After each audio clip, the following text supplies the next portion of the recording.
Bonjour Laurence, bonjour à toutes et à tous.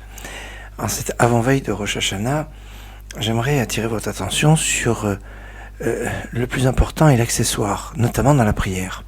C'est vrai que le jour de Rosh Hashanah, nous avons des poèmes liturgiques d'une beauté extraordinaire, que ce soit des poèmes liturgiques qui ont été écrits par Rabbi Yehuda Halevi, par Rabbi Shlomo Ibn Kabirol, des plumes d'une poésie, d'une intensité, vraiment d'une force extraordinaire. Mais on ne doit pas perdre de vue que le plus important des prières, ça reste la prière que l'on dit tous les jours.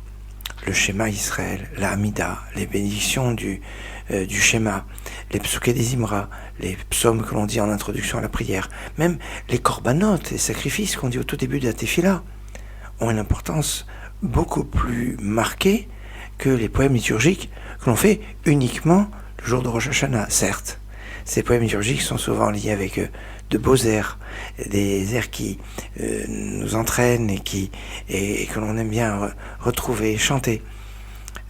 Mais on ne doit pas perdre de vue le plus important devant l'accessoire. De la même façon, dans les slichot, l'un des points les plus importants, ce sont les 13 attributs divins de miséricorde, qu'on n'a pas le droit de dire trop vite et sans kavana, et sans ferveur.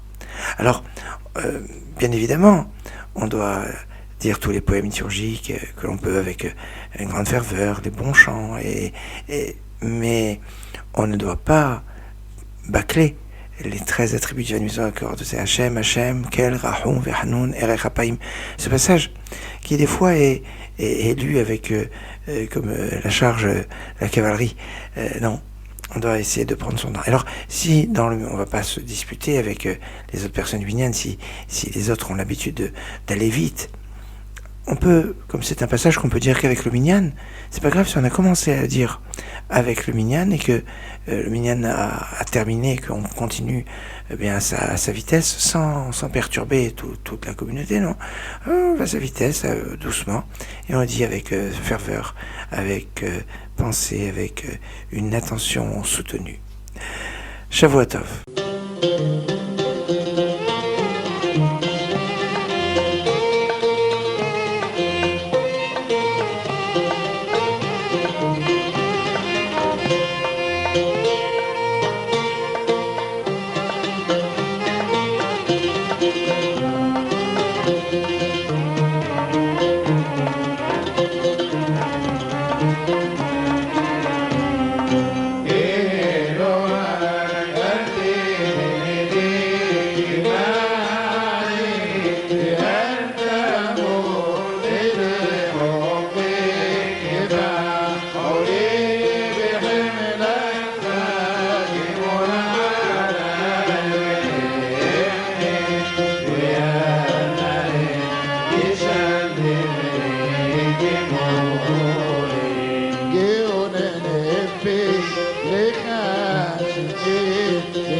Alti binini